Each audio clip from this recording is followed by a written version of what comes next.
আসসালামু আলাইকুম রহমতুল্লাহ। প্রিয় ষষ্ঠ শ্রেণীর শিক্ষার্থী বন্ধুরা, গত ভিডিও ক্লাস পর্যন্ত আমরা মূলত আলোচনা করে শেষ করেছিলাম তোমাদের গণিত পাঠ্য বইয়ের অধ্যায় 1-এর যে 1.3 অনুশীলনীটা রয়েছে সেই অনুশীলনী 1 পর্যন্ত। এবং আজকের এই ভিডিওতে আমরা আলোচনা করব তোমাদের যে অনুশীলনী 1-এর পরে যে অনুশীলনী 1.3-এর পরে যে পাঠটা রয়েছে, প্রথম পাঠটা সেটা হচ্ছে ভগ্নাংশটি পাঠটা রয়েছে সেখান থেকে। এবং সেখান থেকে যে 1.11 যেটা রয়েছে সাধারণ ভগ্নাংশ, এটা নিয়ে মূলত আজকের এই ভিডিওতে আমরা আলোচনা করব। সো বন্ধুরা, চলো আমরা আমাদের মূল আলোচনা সামনে এগিয়ে নিয়ে যাই। তো ভিডিওটি শুরু করার আগে তোমাদের কাছে একটা অনুরোধ থাকবে, সেটা হচ্ছে আমাদের চ্যানেলে কোনো ভিডিও যদি তোমার কাছে হেল্পফুল মনে হয় তাহলে অবশ্যই আমাদের চ্যানেলটিকে সাবস্ক্রাইব করে দিবে। সো বন্ধুরা, চলো আমরা আমাদের মূল আলোচনা সামনে এগিয়ে নিয়ে যাই। পূর্বের শ্রেণীতে কিন্তু আমরা ভগ্নাংশ সম্বন্ধে অনেক কিছু জেনেছি। এখানে আমরা সাধারণ ভগ্নাংশ নিয়ে আলোচনা করব।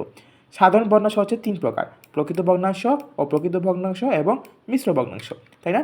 প্রকৃত ভগ্নাংশ কোনটা বলো তো? যার হর বড় এবং লব ছোট হয়, তাই না? সেটাই হচ্ছে সাধারণ ভগ্নাংশ।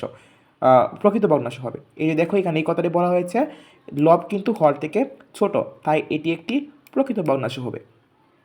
আর অপ্রকৃত ভগ্নাংশ কী হবে? যার হর লব থেকে ছোট হবে, সেটাই হচ্ছে অপ্রকৃত ভগ্নাংশ। ঠিক আছে, দেখো এই কথাটি এখানে লিখে দেওয়া হয়েছে, এটা হচ্ছে অপ্রকৃত ভগ্নাংশ। মানে হরটা যদি বড় থাকে তাহলে সে কিন্তু তার উপরে কিন্তু ভারটা নিতে পারবে, তাই না? তার উপরে যে সংখ্যাটা থাকবে সে নিতে পারবে। বাট যদি লবটা যদি বড় হয়ে যায় তাহলে কিন্তু সে আর নিতে পারবে না। যদি হরটা ছোট হয়ে যায় সে কী হবে বলো তো? ভেঙে পড়ে যাবে। এরকম একটা চিন্তা মাথায় রাখবা, তাহলে কিন্তু তোমরা খুব সহজে এগুলো আইডেন্টিফাই করতে পারবা। তারপর মিশ্র বর্ণাংশ রয়েছে, দেখো এখানে একটা মিশ্র বর্ণাংশ, এখানে একটা পূর্ণ সংখ্যা থাকবে এবং তার সাথে একটা প্রকৃত বর্ণাংশ থাকবে। ঠিক আছে, এই যে দেখো একটি পূর্ণ অংশ এবং অপর একটি অংশটি প্রকৃত বর্ণাংশে আছে, তাই এটা একটা মিশ্র ভগ্নাংশ। এবার চলো আমরা সমতুল ভগ্নাংশ নিয়ে একটু আলোচনা করি। দেখো এখানে দুইটা ভগ্নাংশ দেওয়া রয়েছে, 7/5 এবং 21/15। এখানে প্রথম ভগ্নাংশের লবটা এবং দ্বিতীয় ভগ্নাংশের হরকে যদি আমরা গুণ করি তাহলে পাইতেছি কত? আমরা 5 গুণ 21 পাচ্ছি কত? আমরা 105। এবং প্রথম ভগ্নাংশের হর এবং দ্বিতীয় ভগ্নাংশের লবকে যদি আমরা গুণ করি তাহলে পাইতেছি কত? আমরা 105। যেহেতু গুণফল দুইটা সমান, তাহলে আমরা বলতে পারি কি এই দুইটা ভগ্নাংশই কিন্তু সমতুল ভগ্নাংশ। ঠিক আছে, দুইটা ভগ্নাংশই সমতুল ভগ্নাংশ।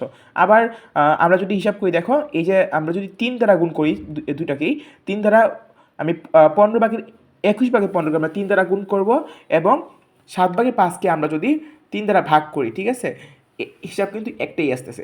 কোনো ভগ্নাংশের লব ও হরকে শূন্য ছাড়া একই সংখ্যা দিয়ে গুণ বা ভাগ করলে প্রদত্ত ভগ্নাংশের সমতুল ভগ্নাংশ আমরা পেতে পারি। ঠিক আছে, সো আশা করি তোমরা এই বিষয়গুলো বুঝতে পেরেছো এবং এই বেসিকগুলো কিন্তু তোমরা খুব মনোযোগ দিয়ে পড়বা, কারণ এগুলোর উপরে কিন্তু আমরা পরবর্তীতে অনুশীলনী সমাধান করব, তখন কিন্তু বেশি একটা আলোচনা করব না।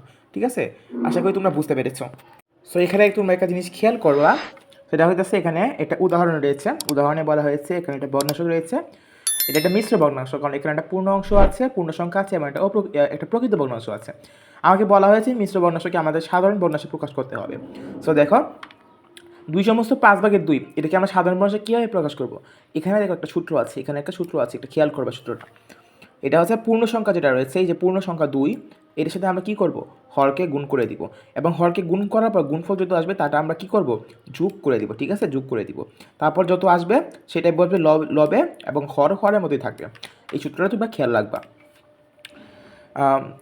সো এটাই হচ্ছে আমাদের উত্তর। সো আশা করি এই ভিডিও তোমরা বুঝতে পেরেছো। ভিডিওটি ভালো লাগলে অবশ্যই লাইক করে দিবা। দেখা হবে নেক্সট ভিডিওতে। ততক্ষণ সবাই ভালো থাকবা। আল্লাহ হাফেজ।